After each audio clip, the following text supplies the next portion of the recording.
Ohio State with 3 top 50 commits in 3 consecutive days, all at the wide receiver position. So that's amazing news.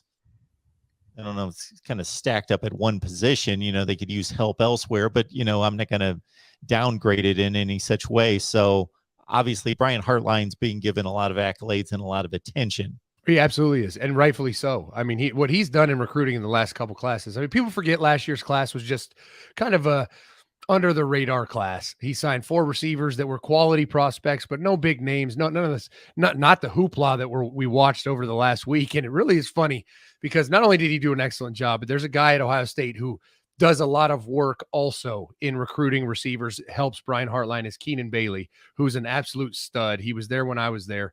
And so between him, Hartline, Ryan Day, I mean, they're just killing it on the trail right now. And I think it's absolutely planned, calculated, and convenient that Hartline had this massive 3-day run right before coach's vacation so he can go to Bora Bora or wherever he's going to go and have a cigar and not worry about a thing. That's sweet.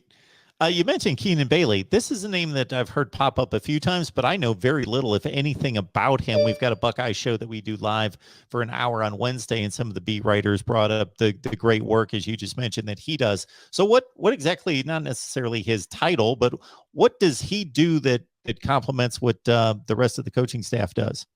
He's just really innovative. He's really a smart kid who works really hard. I mean, he was an intern at Notre Dame, and Tony Alford, when he came to Ohio State a year later, brought Keenan on as an intern. He became my intern, and he's since elevated. I don't know what his title is. I don't know that it matters. He's doing the same things, but he's just really, I don't know how he's just really different. I mean, he's young. He brings a different vibe, a different energy. He does a lot of stuff around development, cutting up different drills and showing how those drills apply to games and then the NFL. He just does an outstanding job just kind of painting a picture for a recruit or a current player and say, listen, here's the process. Here's what we do. Here's why it works. And he's exceptional at it. And it all comes from hard work, and he's a smart kid, and he's an extreme asset for Ohio State.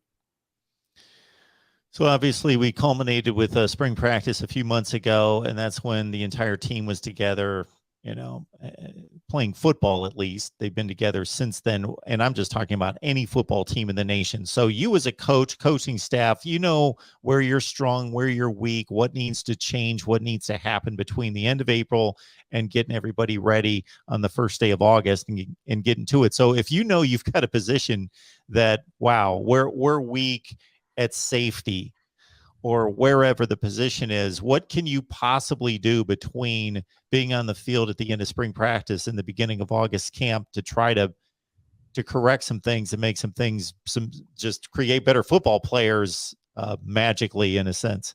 Right. Well, if you look at it, it's kind of a unique time, that third quarter, right? That post-spring but pre-training camp window. It's a 3-month window.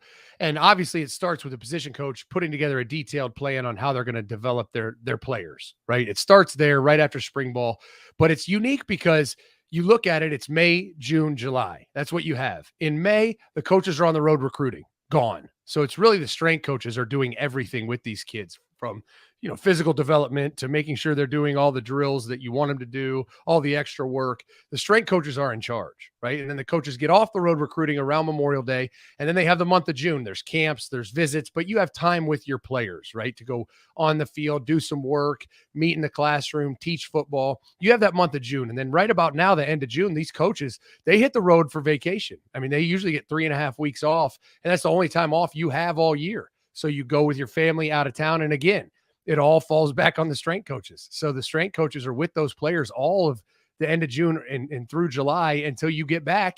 And then it's time for training camp. So it's really, there's a lot of onus that falls on the strength and conditioning staff, because out of the 3 months, they have the kids basically solely for 2 of the 3. So as a position coach, you need to check in, you need to have a plan, make sure it's being executed. But that strength coach is the one that's really, turning the heat up on these players and getting them ready for training camp.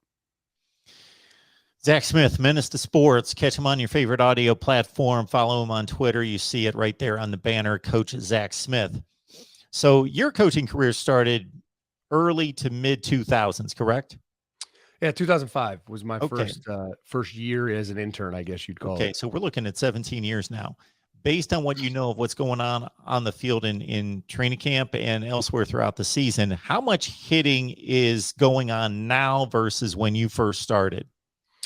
Well, I mean, there's a lot of rules, NCAA rules that have changed since 2005 as it relates to how many two-a-days you can have, how many back-to-back practices, how many contact practices.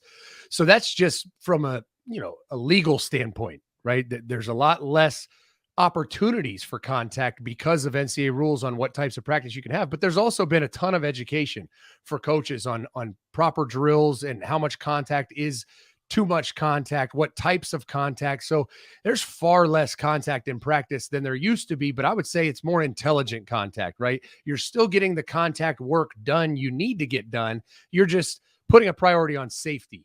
And one of the biggest things that has come out in the last, I'll say 5 to 7 years, is the impact hydration has on concussions and some of those contact injuries.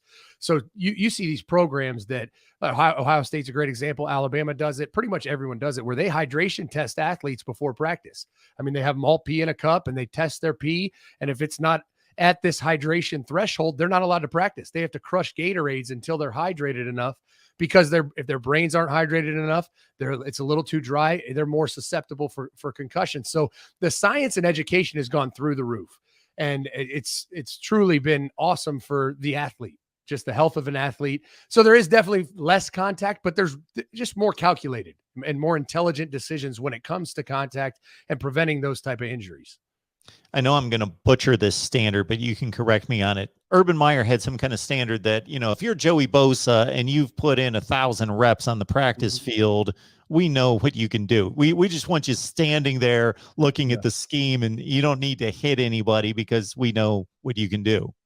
Yeah, it's a little self-serving too. As much as it was, we know what Joey Bosa can do. It was also, we'd like to get a playoff on offense and not face Joey Bosa. So why don't you sit over there for a minute so my offense doesn't look bad? But yeah, I mean, everyone has a reputation, everyone has a resume. You kind of earn your keep. And if you're a guy like Joey Bosa, who after his sophomore year was one of the best players in the country, you're still going to go through individual. You're still going to do some inside drill. But when it comes to team versus offense at the end, not a lot of snaps needed to be seen from Joey Bosa, not only because of the risk of injury, but we're also trying to, run a run play and not get beat up in the backfield. So there's definitely something to be said about that, but you have to manage it. It's all a management issue, right? Joey Bosa still needs reps. He can't just sit on the sideline and be a great player and go become a Hall of Famer. Like, you still got to work. You still got to get better. So it's picking and choosing where to implement those work periods and how to make sure he's still getting refined, and you're minimizing risk and maximizing production of the other side of the ball. Zach, there's a lot of reasons why we're attracted to football that make the game great, and one of them is just to see guys that can run 1,000,000 miles an hour and hit like a ton collide. It's just, it's entertainment. It's great. And if we could play video games with these guys and we wouldn't risk injury, we would all love to see, rules go away, just let these guys just hit each other. But of course, we're trying to find a happy medium in terms of, it's football. It's a collision sport. It should be played like that. That's what it was created to do. But at the same time, let's be as safe as possible. Do you think we've arrived at a decent place, or would you change anything in terms of where we stand right now? Well, I think I understand the intention behind some of the stuff they've done, but they've really they've changed the game. I mean, a lot of these rules, a lot of these, ejections for targeting, and I think there's a lot of it's misguided when defensive players are set at such a disadvantage, and they're not really eliminating some of these hits, right? Because they're not penalizing the proper athlete. Where we saw it Sean Wade in the Clemson game, where he goes to hit Trevor Lawrence in the back. Trevor Lawrence feels it coming and drops his profile down, and it ends up helmet to helmet. Like, whose fault is that? That's Sean Wade's fault? That should be Trevor Lawrence's fault, right? And running backs the same. Running backs will go running, they see contact, and they'll dip their shoulder and lower their head and create helmet to helmet, and we're penalizing the defensive player. If they truly want to eliminate helmet to helmet shots, I think they have a lot of reforming to do when it comes to these rules, because an offensive player should be penalized just as such as a defensive player. So I get it. I know what they're doing, but they've made it almost impossible to play defense. And some of the rules they put in are great. the kickoff rules, the wedges, getting rid of those. Because I mean, there was a day when I was at Florida back in the early 2000s where there would be a 4-man wedge and you had 2 walk-ons and their sole job was to run 40 yards as fast as they can and slam their face into a wall of people. And that's just crazy. It's barbaric. So some of the rules have been awesome for the safety of the player, but then some of them have made the game hard to play. And so I think that's where they really still need to refine it and go back and really find that happy medium. All right, this is for player safety, but let's still let these kids play the game.